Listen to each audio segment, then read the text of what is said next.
નમસ્કાર મિત્રો, અમારા વિડીયોમાં આપ સૌનું હાર્દિક સ્વાગત છે। મિત્રો, આજે આપણે વાત કરવાના છીએ સાવિત્રી દેવી ભૂખથી તડપી રહ્યા હતા। સવારથી તેમની વહુ રાગિણીએ તેમને ખાવા માટે કંઈ જ આપ્યું નહોતું। વહુએ સવારે નાસ્તામાં પરાઠા બનાવ્યા હતા, જે તેમના ખાતા પહેલાં જ ખતમ થઈ ગયા હતા।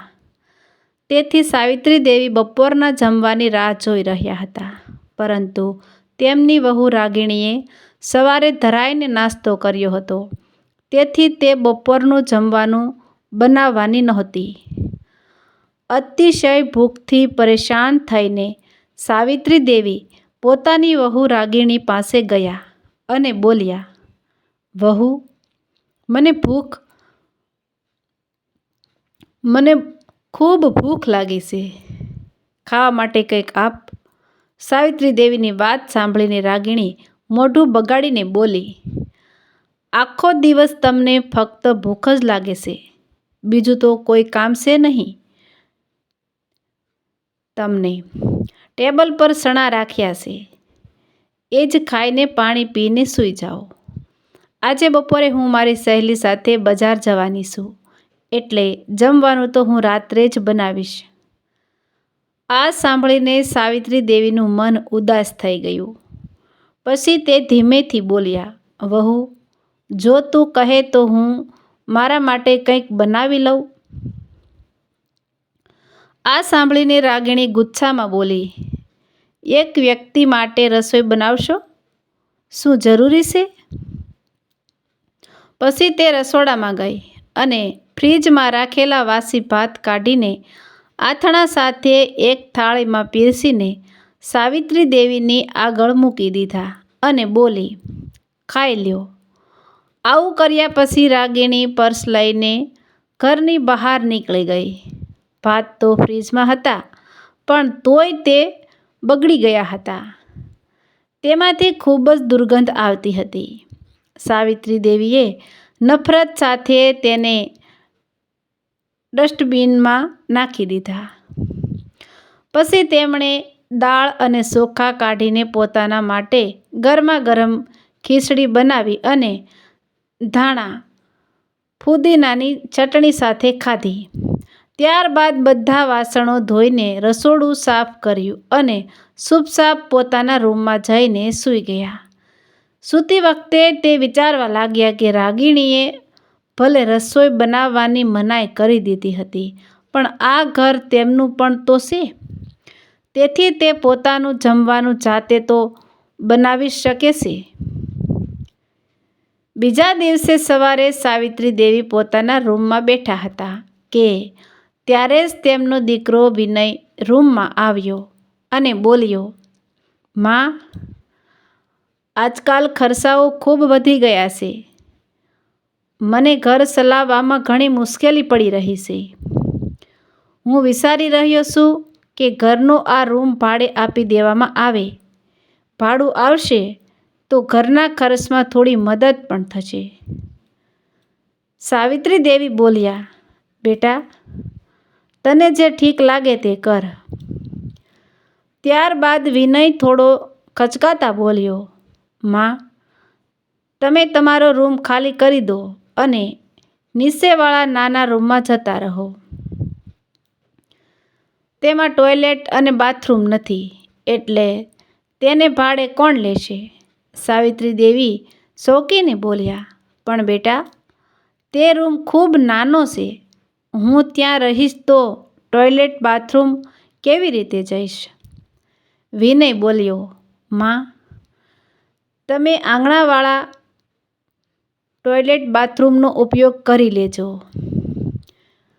એમ પણ તમે તો ઘરમાં જ રહો છો, અને જેણે આપણે રૂમ ભાડે આપીશું તેને તો બધી સુવિધાઓ જોઈએ।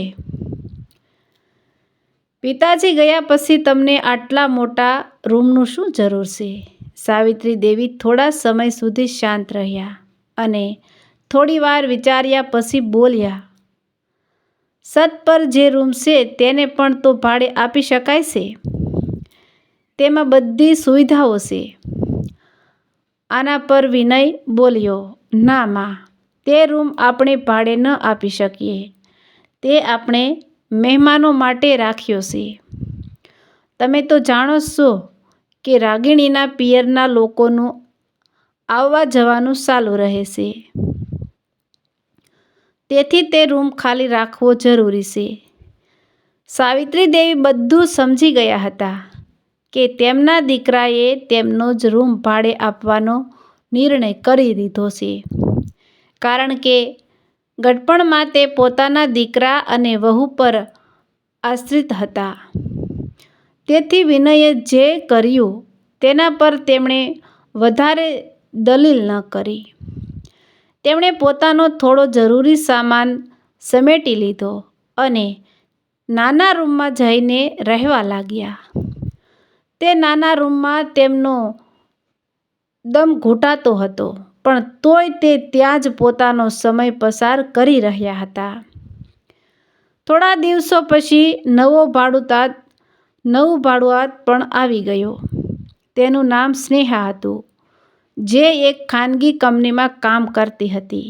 તે દરરોજ એ જોતી હતી કે રાગિણી અને તેનો પતિ વિનય પોતાની વૃદ્ધ મા સાથે કેવો વ્યવહાર કરે છે. આ બધું જોઈને તેને ખૂબ ખરાબ લાગતું હતું. ધીમે ધીમે સાવિત્રી દેવી સ્નેહાને પોતાની દીકરી જેવી માનવા લાગ્યા હતા. સ્નેહા પણ આવતા જતા તેમનો હાલચાલ પૂછતી અને તેમનું ધ્યાન રાખતી.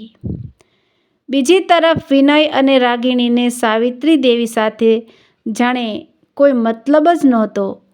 રાગિણી બસ વધેલું જમવાનું તેમની થાળીમાં મૂકીને જતી રહેતી અને દીકરો તો તેમની તરફ જોતો પણ નહોતો. સાવિત્રી દેવી સમજી ચૂક્યા હતા કે તેમનો દીકરો પહેલાં જેવો રહ્યો નથી. તે બદલાઈ ગયો હતો. આંખો બંધ કરીને કોઈ પાળેલા પ્રાણીની જેમ તે એ ઘરમાં રહેતા હતા, કારણ કે ગડપણમાં તેમનો બીજો કોઈ સહારો નહોતો. રોટલીના 2 ટુકડા માટે તેમને પોતાના દીકરા પર નિર્ભર રહેવું પડતું હતું. એક દિવસ તેમના ભાડુઆત સ્નેહા, જે સાવિત્રી દેવીના દુઃખને નજીકથી જોઈ રહી હતી, તેમની પાસે આવીને બેઠી. સ્નેહાએ સાવિત્રી દેવીનો હાથ પકડીને કહ્યું, "અમ્મા, તમે ક્યાં સુધી આ રીતે ઘૂંટાઈને જીવશો? વિનય અને રાગિણીને તેમની ભૂલનો અહેસાસ કરાવવો ખૂબ જરૂરી છે, જેથી તમારા પતિની આત્માને શાંતિ મળી શકે." સાવિત્રી દેવીએ નમ આંખે કહ્યું, "પણ હું શું કરું સ્નેહા? હું તો લાચાર છું." સ્નેહાએ એક યોજના બનાવી. બીજા જ દિવસે સ્નેહાએ ઘરમાં એ વાત ફેલાવી દીધી કે સાવિત્રી દેવીના નામે તેમના સ્વર્ગસ્થ પતિએ એક ખૂબ મોટી વસિયત અને જીવન વીમાની રકમ છોડી છે, જે માત્ર સાવિત્રી દેવીની સહીથી જ મળી શકે છે. આ સાંભળતા જ વિનય અને રાગિણીના કાન ટટ્ટાર થઈ ગયા.